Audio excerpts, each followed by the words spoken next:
Hello everyone, দি বায়োহাবের আরও একটি নতুন ভিডিওতে তোমাদের ওয়েলকাম। আমি প্রতিদিন 11 আর 12-এর নতুন টপিক নিয়ে তোমাদের সাথে আলোচনা করছি, যেগুলো তোমাদের পরীক্ষার পার্সপেক্টিভে অত্যন্ত গুরুত্বপূর্ণ। তাই তোমাদের যদি আমার এই ছোট্ট প্রয়াস ভালো লাগে, তাহলে অবশ্যই তোমরা একটা লাইক, একটা কমেন্ট এবং সাবস্ক্রাইব করে আমার পাশে থেকো।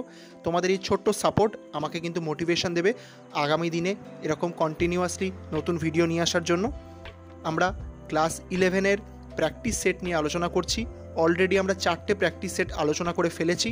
আজকে আমাদের অন্তিম এবং লাস্ট 5th প্র্যাকটিস সেট নিয়ে আমরা আলোচনা করব। তো চলো আজকের ভিডিও শুরু করা যাক।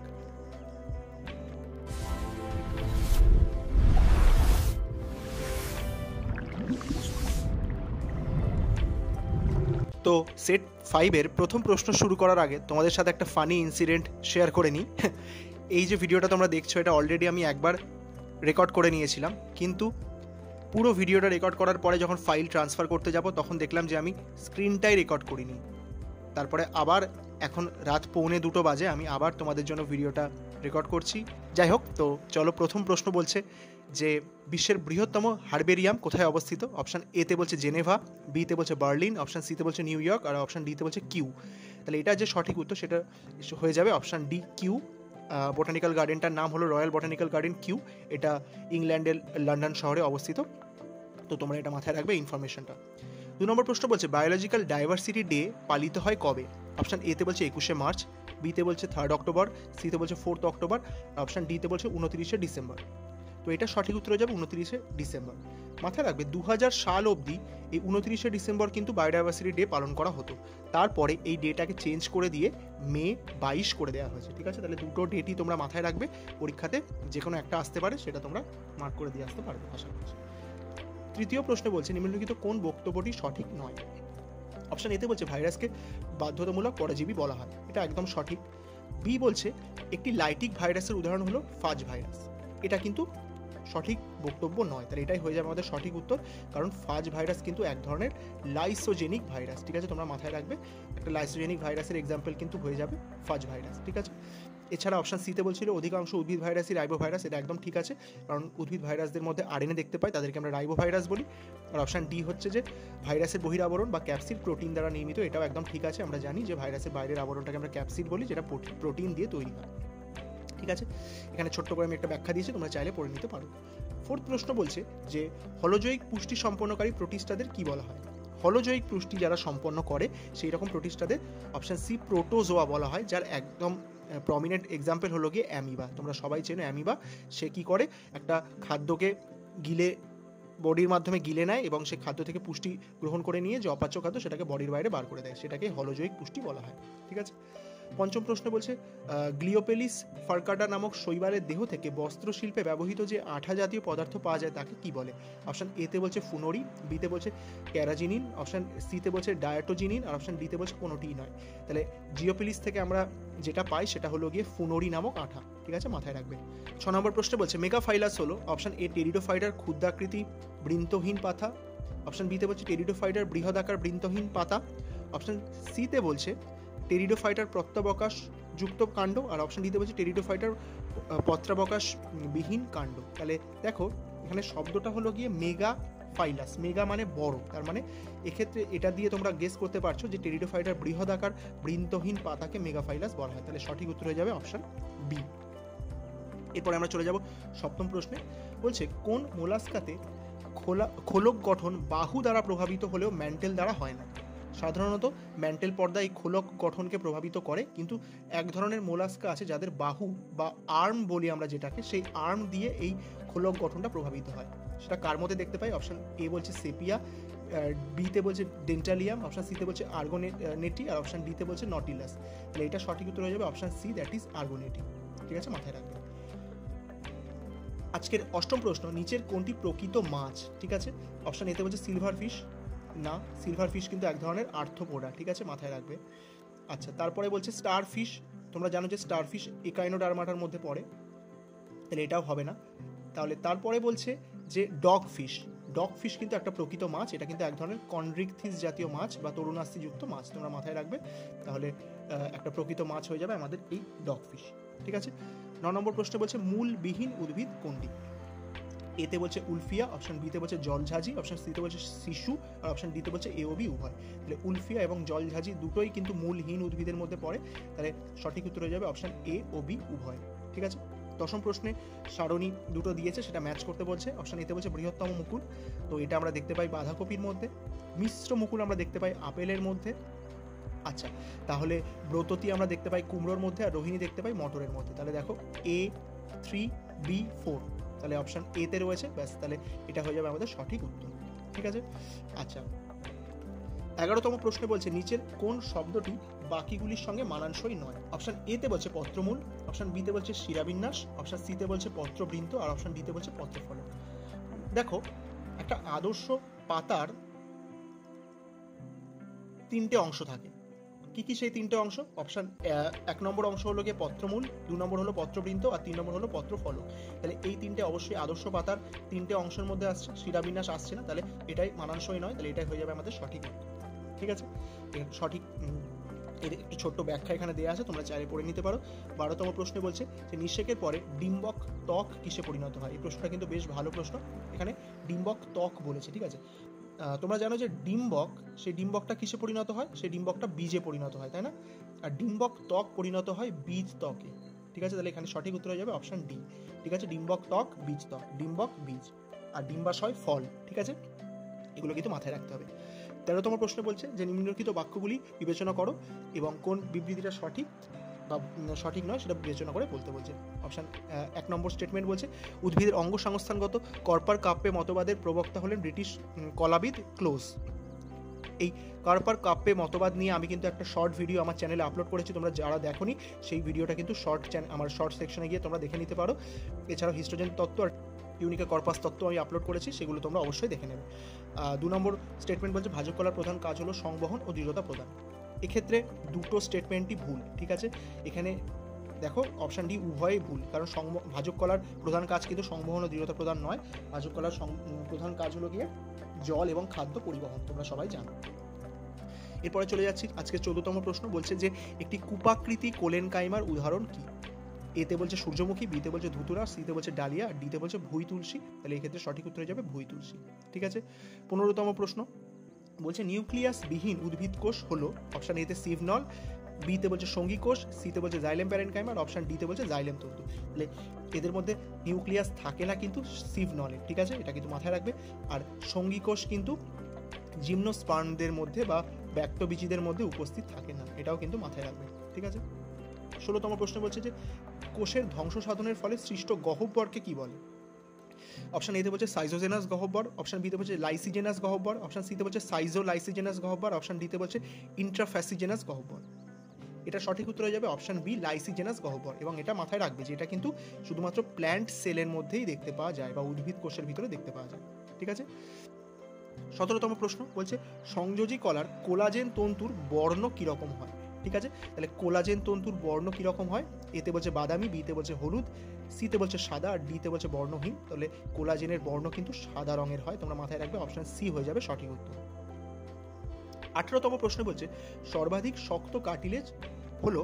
Option A hyaline cartilage, option B fibrous cartilage, option C elastic cartilage, না অপশন ডি কোনোটিই নয়। তাহলে সর্বাধিক শক্ত কার্টিলেজ যেটা, সেটা হয়ে যাবে ফাইব্রাস কার্টিলেজ, অপশন বি। ঠিক আছে, আচ্ছা 19তম প্রশ্ন বলছে যে নিজেল দানার অন্য নাম কি? এতে বলছে ট্রিগয়েড গ্র্যানিউল, বিতে বলছে ওয়েস্টার গ্রিন গ্র্যানিউল, অপশন সিতে বলছে হোয়ার্টন গ্র্যানিউল, আর অপশন ডিতে বলছে হ্যাজেল গ্র্যানিউল। দেখো আমরা সবাই জানি যে নিজেল দানা কোথায় পাওয়া যায়? নিউরনের মধ্যে দেখতে পাওয়া যায়, তাই না? তাহলে এই নিউরনের ভিতরে যে নিজেল দানা থাকে এরই আর একটা নাম হলো গিয়ে অপশন এ ট্রিগয়েড গ্র্যানিউল। ঠিক আছে, তাহলে নিজেল দানা বা ট্রিগয়েড গ্র্যানিউল দুটোই আমরা নিউরনের মধ্যে দেখতে পাই। ঠিক আছে, আচ্ছা আজকের 20তম প্রশ্ন বলছে কোন অঙ্গটি পুরুষ ব্যাঙে উপস্থিত থাকে কিন্তু স্ত্রী ব্যাঙে অনুপস্থিত থাকে? অপশন এতে বলছে স্বরথলি, এটা কিন্তু পুরুষ ব্যাঙের দেহে থাকে। আচ্ছা কপুলেটারি প্যাড, এটাও পুরুষ ব্যাঙের দেহে থাকে। তাহলে সঠিক উত্তর এ ও বি উভয় হয়ে যাবে অপশন ডি। ঠিক আছে, আচ্ছা 21তম প্রশ্নে আবার সারণী ম্যাচিং দিয়েছে। এক্ষেত্রে বিজ্ঞানীদের নাম এবং তারা কি আবিষ্কার করেছেন সেটা দিয়েছে। তো ডি দুভে আমরা জানি ইনি লাইসোজোমের আবিষ্কর্তা, তাহলে এ হয়ে যাবে এস। তাহলে অপশন বি আর অপশন ডি আমরা এলিমিনেট করে দিতে পারছি।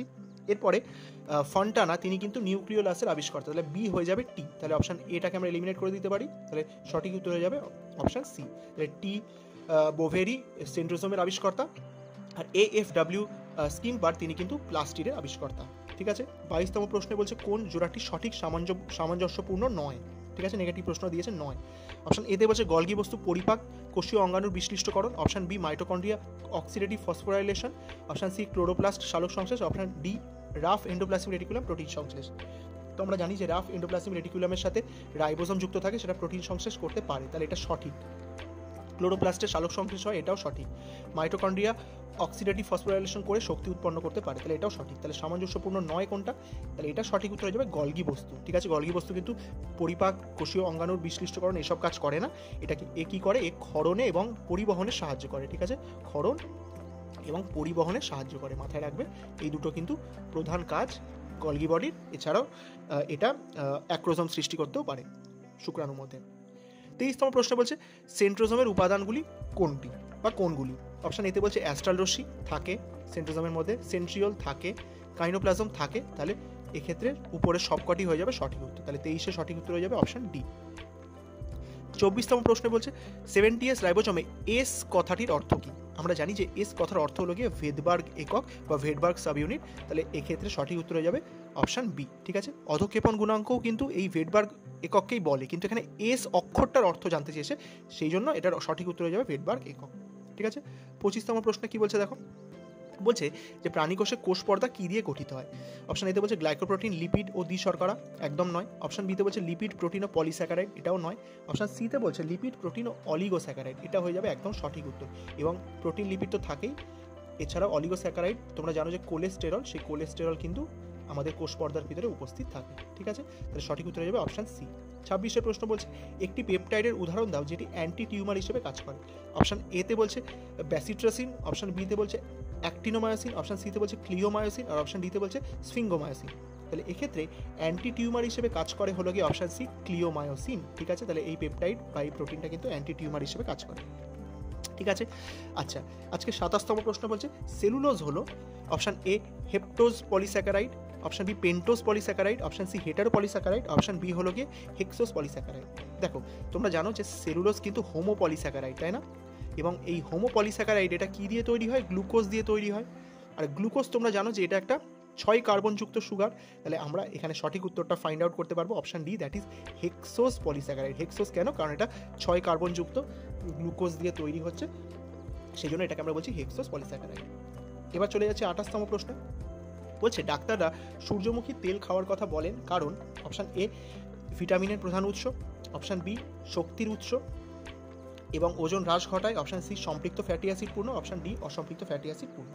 দেখো যে কোনো ভেজিটেবল অয়েল সবসময় আনস্যাচুরেটেড ফ্যাটি অ্যাসিড যুক্ত হয় বা অসম্পৃক্ত ফ্যাটি অ্যাসিড যুক্ত হয়। ঠিক আছে, তাহলে এই অসম্পৃক্ত ফ্যাটি অ্যাসিডের আবার দুটো ভাগ মাথায় রাখবে। ঠিক আছে, একটা ভাগকে বলি আমরা মুফা বা মোনো আনস্যাচুরেটেড ফ্যাটি অ্যাসিড, আর একটা ভাগকে বলি আমরা পুফা বা পলি আনস্যাচুরেটেড ফ্যাটি অ্যাসিড। ঠিক আছে, তাহলে পুফাটা কিন্তু খাওয়া বেশি ভালো। ঠিক আছে, আর এই সম্পৃক্ততা কিসের ভিত্তিতে হয়, এই কার্বন চেনের মধ্যে যদি ডাবল বন্ড আর ট্রিপল বন্ড প্রেজেন্ট থাকে তাহলে সেটাকে আমরা অসম্পৃক্ত ফ্যাটি অ্যাসিড বলি, আর যদি প্রেজেন্ট না থাকে তাহলে সেটাকে আমরা সম্পৃক্ত ফ্যাটি অ্যাসিড বলি। ঠিক আছে, তাহলে চলে যাচ্ছে আজকের পরের প্রশ্ন, দ্যাট ইজ জাইমোজেন দানা, সেটা কি। অপশন এতে বলছে প্রো উৎসেচক, অপশন বিতে বলছে কো উৎসেচক, অপশন সিতে বলছে আইসো উৎসেচক, অপশন ডিতে বলছে অ্যান্টি উৎসেচক। তো জাইমোজেন কিন্তু এক ধরনের প্রো উৎসেচক। ঠিক আছে, এটা একটা উৎসেচকের প্রিকারসার, এই জাইমোজেন থেকে উৎসেচক তৈরি হয়। ঠিক আছে, আচ্ছা 30তম প্রশ্নে বলছে বৃহত্তম উৎসেচক অণু কোনটি। অপশন এতে বলছে পারঅক্সিডেজ, অপশন বিতে বলছে কার্বক্সিলেজ, অপশন সিতে বলছে অক্সিডেজ, আর অপশন ডিতে বলছে ক্যাটালেজ। তাহলে মাথায় রাখবে বৃহত্তম উৎসেচক অণু কিন্তু হয়ে যাবে ক্যাটালেজ। ঠিক আছে, ক্যাটালেজ হলো বৃহত্তম উৎসেচক অণু। আচ্ছা 31তম প্রশ্ন বলছে একটি অঙ্গে হঠাৎ ও অস্বাভাবিক মাইটোসিসের ফলে কি হতে পারে। দেখো মাইটোসিস মানেই তোমরা জানো যে সেল ডিভিশন, তার মানে অস্বাভাবিক মাইটোসিস হবে মানে একটা জায়গাতে অসংখ্য কোষ তৈরি হয়ে যাবে এবং যার ফলে তৈরি হবে টিউমার, এবং সেই টিউমারের ফলে তোমরা জানো যে আলটিমেটলি কী তৈরি হয়, ক্যান্সার তৈরি হয়। তাহলে এটা সঠিক উত্তর হবে option D, that is cancer. 32 বলছে ক্রোমোজোমের রিকম্বিনেশন কখন হয়। আমরা জানি যে রিকম্বিনেশন, ক্রসিং ওভার এগুলো সব মিওসিসের প্রোফেজ 1-এ হয়, তাহলে মেটাফেজ হবে না, অ্যানাফেজও হবে না, টেলোফেজও হবে না, তাহলে প্রোফেজ 1-এর মধ্যে ডায়াকাইনেসিস পড়ে, তাহলে এটাই হয়ে যাবে আমাদের সঠিক উত্তর, অপশন ডি। 33তম প্রশ্নে বলছে যে উদ্ভিদ কোষে মাইটোসিসে সেন্ট্রোজোমের প্রয়োজন হয় না, এটা হলো প্রথম বক্তব্য। আর তার রিজন বলছে নিউক্লিয়াসের বিভাজন ছাড়াই ক্রোমোজোমের প্রতিলিপি গঠিত হওয়াকে এন্ডোমাইটোসিস বলে। দেখো এক্ষেত্রে দুটো বক্তব্যই সঠিক, কিন্তু এই দুটোর মধ্যে কোনো রিলেশনশিপ নেই, ঠিক আছে? তাহলে এটা সঠিক উত্তর হয়ে যাবে এ ও আর উভয় সঠিক, কিন্তু আর এর সঠিক ব্যাখ্যা কিন্তু হচ্ছে না, ঠিক আছে?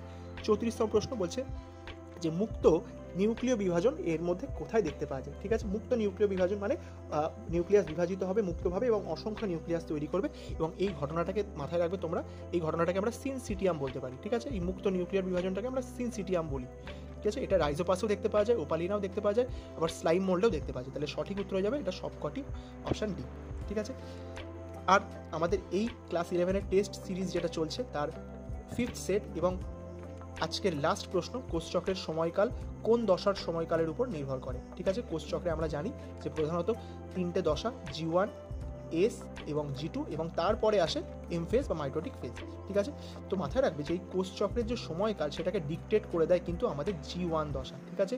এই G1 দশায় ঠিক করে যে সেই কোষচক্রটা দীর্ঘায়িত হবে নাকি ছোট হয়ে শর্ট হয়ে যাবে, বা কোষটা G0 দশায় যাবে না যাবে না, তাহলে সমস্ত কিছু ডিকটেট করে এই G1 দশা। তাহলে এই G1 দশায় কিন্তু কোষচক্রের সময়কালের যে সময়কাল নির্দেশ করে সেটাই G1 দশায় করে থাকে, ঠিক আছে? আর এখানেই আমাদের ক্লাস 11-এর যে প্র্যাকটিস সেটের যে সিরিজটা চলছিল সেটা আমরা শেষ করলাম। আশা করি তোমরা এই 5টা সেট এনজয় করেছো এবং সবাই অনেক কিছু জানতে পেরেছো, এবং তোমাদের সকলের ক্লাস 11-এর পরীক্ষা অনেক অনেক ভালো হোক। আমার অনেক শুভকামনা থাকলো তোমাদের পরীক্ষার জন্য। All the best. এবং আমি পরবর্তীকালে তোমাদের নেক্সট সেমিস্টারের আরও ভিডিও নিয়ে আসবো, তাই তোমরা আমার চ্যানেল সাবস্ক্রাইব করে রেখো, এবং ভিডিও ভালো লাগলে অবশ্যই একটা লাইক একটা কমেন্ট করে আমার পাশে থাকতে পারো। আর আমার ভিডিও দেখার জন্য অনেক অনেক ধন্যবাদ।